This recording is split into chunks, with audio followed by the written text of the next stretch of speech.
తల్లిదండ్రులు ఆస్తులు సంపాదించేది బిడ్డల కొరకే. నీతిమంతుడు తన పిల్లలను ఆస్తికర్తలుగా చేయును. అంటే భూ సంబంధమైనటువంటి ఆస్తి మాత్రమే కాదు, పరలోక సంబంధమైనటువంటి ఆస్తితో, దైవ సంబంధమైనటువంటి భయభక్తులతో పెంపారు చేయటం అనేటువంటిది ప్రధానమైనటువంటిది. రోజున తెలుసుకోవాల్సింది ఏమిటంటే తల్లిదండ్రులను సన్మానించడము, తల్లిదండ్రులను జ్ఞాపకం చేసుకోవటము. ఒకప్పుడు ఇంతకుముందు మదర్స్ డే అనగానే, ఫాదర్స్ డే అనగానే అమ్మతోటి ఫోటో దిగటము, నాన్నతోటి ఫోటో దిగటం, ఫేస్బుక్లో పెట్టడము, తర్వాత డీపీగా మార్చుకోవటం, అవి ఒక 2-3 సంవత్సరాలు చేశారు. ఇప్పుడు అది ఓల్డ్ ఫ్యాషన్ అయిపోయింది. ఇప్పుడు ఊరు పెట్టడంలా,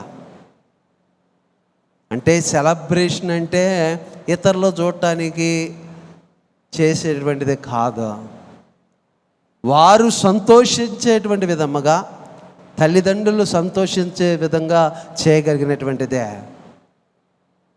ఎంతో కాలము తల్లిదండ్రులు మనతో ఉండరు. ఒక నడిప్రాయం రాగానే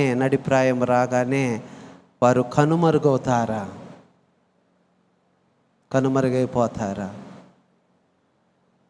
చాలామంది తల్లిదండ్రులు అంటే భారంగా భావిస్తూ ఉంటారు.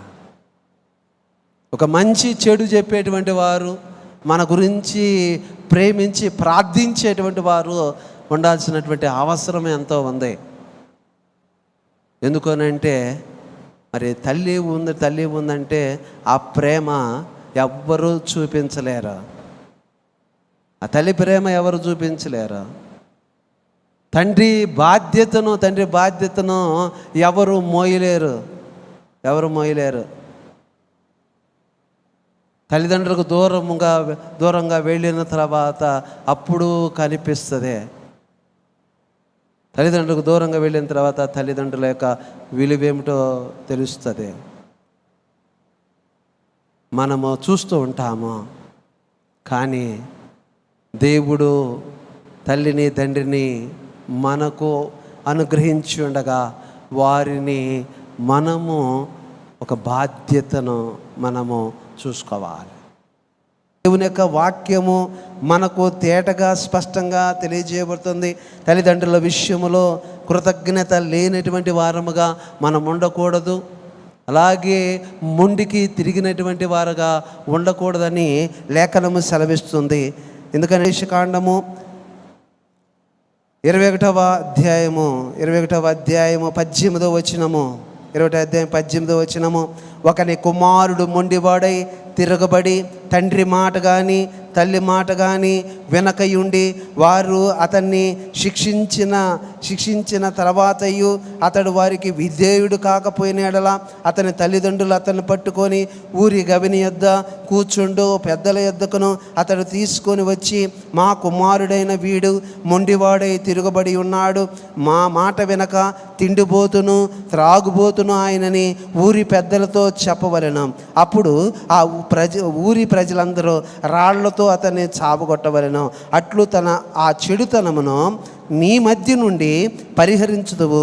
అప్పుడు ఇశ్రాయేలందరూ విని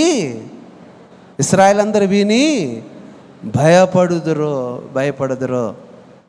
ఆ కాలంలో ధర్మశాస్త్రము ఇట్ట ఉంది. తిరగబడేవాడు, మొండివాడు, తిరుగుబోతూ తాగుబోతూ ఉంటే పెద్దలకు అని చెబితే వాళ్ళని రాళ్లతో కొట్టబడాలా. ఒకప్పుడు తండ్రి శిక్షించేవాడు, ఇప్పుడు ఏ తండ్రి కూడా శిక్షించడం లేదా?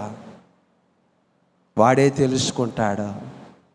తండ్రి లోన కుమిలిపోతున్నాడా? హార్ట్ అటాక్స్ ఎందుకు వస్తున్నాయంటే అనేక రకాలైనటువంటి బాధలు, తండ్రికి చెప్పుకోలేనటువంటి బాధలు లోపల ఉండిపోయినాయి.